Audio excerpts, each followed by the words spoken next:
Or if the bomb that drops on you gets your friends and neighbors too, there'll be nobody left behind to grieve, and we will all go together when we go. What a comforting fact that is to know. Hello and thank you for watching the John Doe Prepper channel. I'm your host, John A. Whitman, and in today's little impromptu video, I'm at my buddy's forge, as you can see.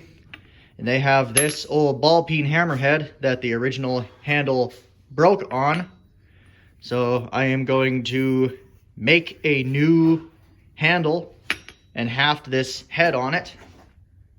And I will show you the process of that because it is at least tangentially related to preparedness, you know, self-sufficiency and all that. What happens if your tool handle breaks and you can't just go buy a new one? So it should be a fun little project. You guys will get to see how well or how not well it goes, depending on my my luck and or skill. But yeah, it should be pretty fun. So the first thing I'm gonna do is, my buddy is currently working on cutting off a suitable piece of hickory for the handle. In the meantime, I'm going to fire up the propane forge and forge out a steel wedge to go in that handle during the hafting process. So I'll fire up the forge and get a piece of steel in there, and through the magic of editing, we will be at that moment right now. All right, here's the piece I've chosen. A little piece of, I'm gonna assume that's probably 1/4 inch or 3/8 square bar stock. In she goes, right under the burner. Wait for that to get nice and hot, and we shall proceed with the forging. Forging a wedge is pretty simple, so this will be a fairly short part of the video, but yeah. It's in, it'll get hot, we'll pound on it, heat, beat, repeat till you got what you need.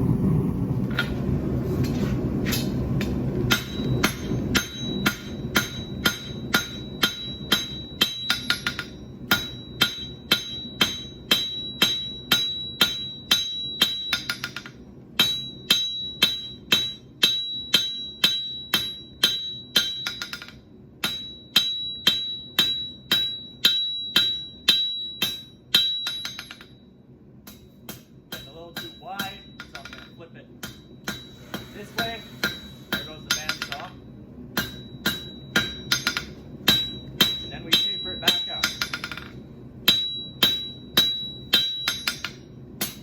Still got a little bit of heat left in it.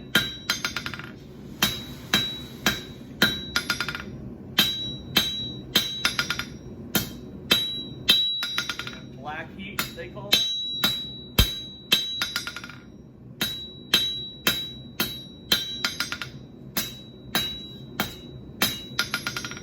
Bounce a little bit so we're cold. This goes back in the forge for the second heat.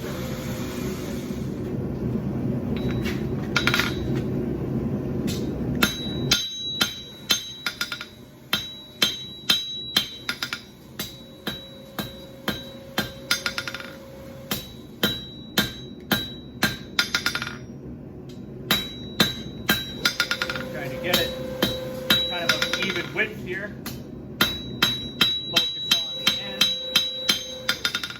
Taper, nice and narrow.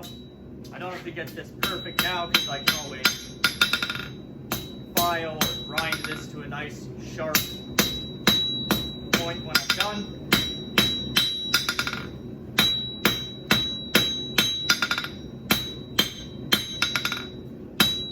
Black heat, so it's still moving metal, even though it doesn't look like it's glowing.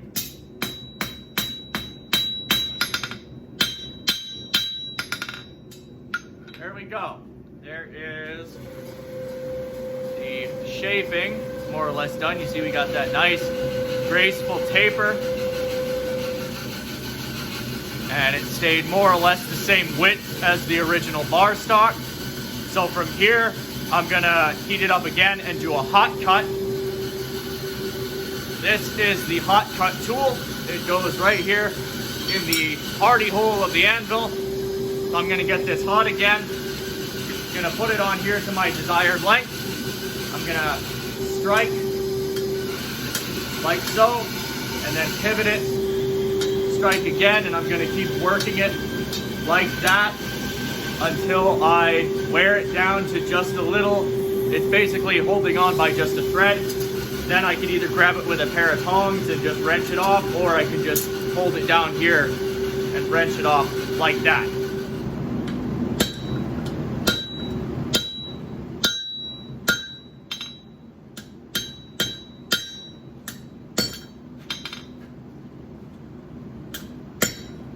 You don't want to go too fast here, because if you cut all the way through and then you strike the tool, that's no bueno.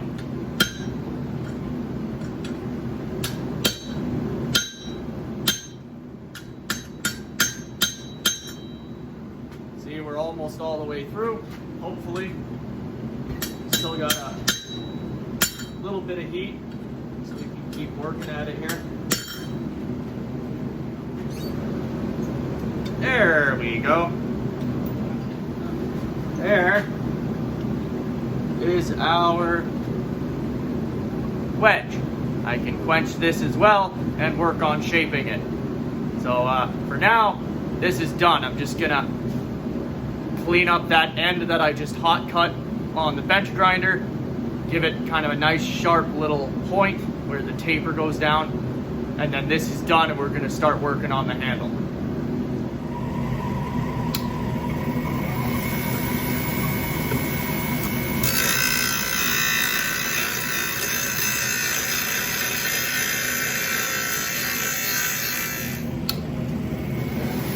Very careful when working with tools like this. Obviously, they can be quite dangerous if you mess it up.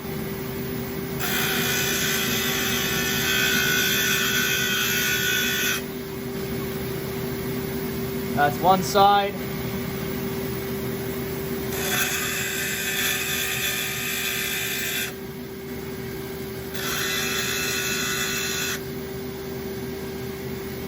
There's the other.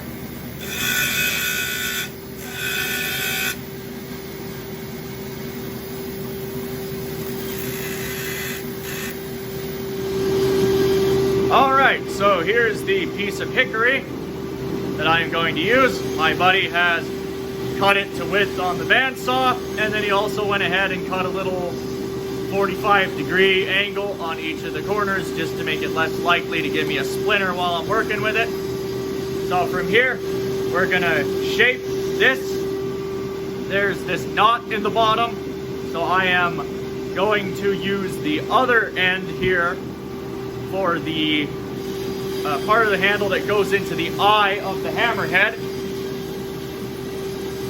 Here's the hammerhead. You can see the width of this board is wider than the eye. That's what you want. So first thing I'm gonna do, I'm gonna line up the eye of the head more or less with the center. I'm gonna take this pen. I would use a pencil, but there isn't one available. And I'm gonna roughly mark out the width of the eye. Come on. There we go. The width of the eye this way, and the width this way.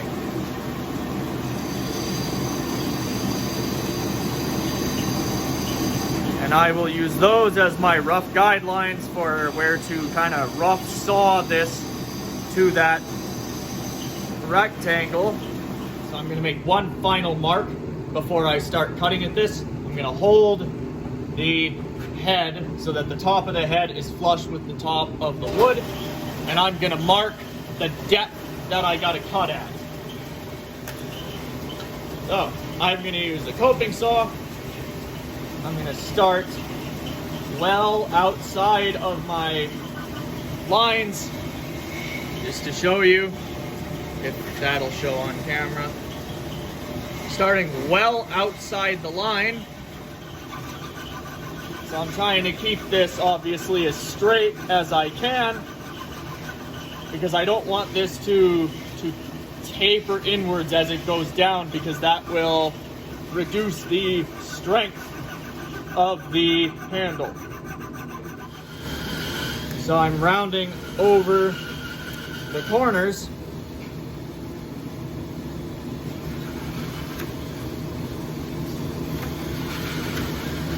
Obviously, again, you don't want your face right here because then if you slip, it goes up into your face. So I'm keeping my face over here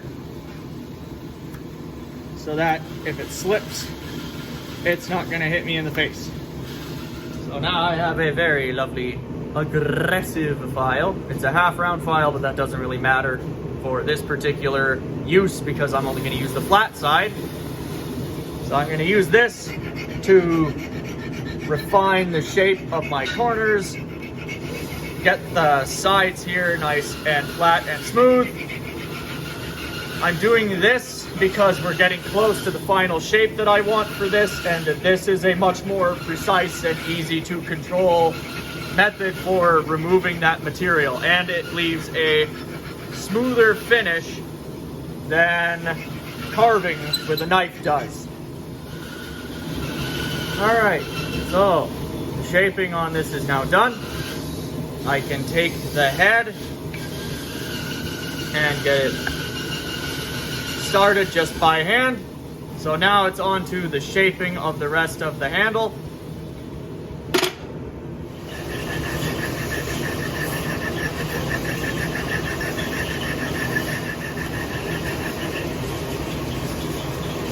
So I have roughed out the shape of the handle that I want. I'm going to start by using this big old wood saw to get off most of the material. And then from there, it'll all be filing and using the belt sander.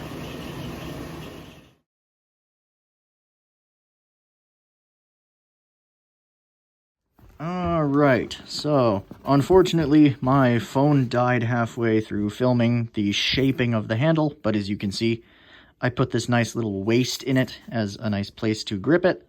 It's nice and comfy. The corners are all nice and rounded over, and I dare say this is probably the best job of hafting a head onto a handle that I have ever done. So I got the head down on there. I drove a wedge made of the same hickory wood as the handle down into that slot that I cut. And then as you can see, whoop, I drove in that steel wedge that I forged in perpendicular to that. And then I cut off the extra material, filed it down flush, and that head is now rock friggin' solid. And as a testament to how solid it is, I even used this hammer to forge on the axe head that I'm working on, and the head has not budged at all. Unfortunately, as I said, my phone pretty much was about to die, so I didn't actually get that on video, sadly, but so you'll kind of just have to take my word for it, but this is rock solid and a decently comfortable handle. It's not the prettiest thing in the world, but I will take function over form any day of the week. So from here, one final thing that I might do is oil this handle, but other than that, I am going to call that done. Nice little impromptu project. Turned out pretty nice, all things considered. So with that all being said, I hope you enjoyed this video and found it entertaining and perhaps even a little bit helpful. And thank you for watching the John Doe Prepper channel. If you liked this video, consider liking it and subscribing to the channel, and consider joining the Discord server. There is a link to that in the About section on my channel. Thanks again for watching, and I will see you next time. Bye.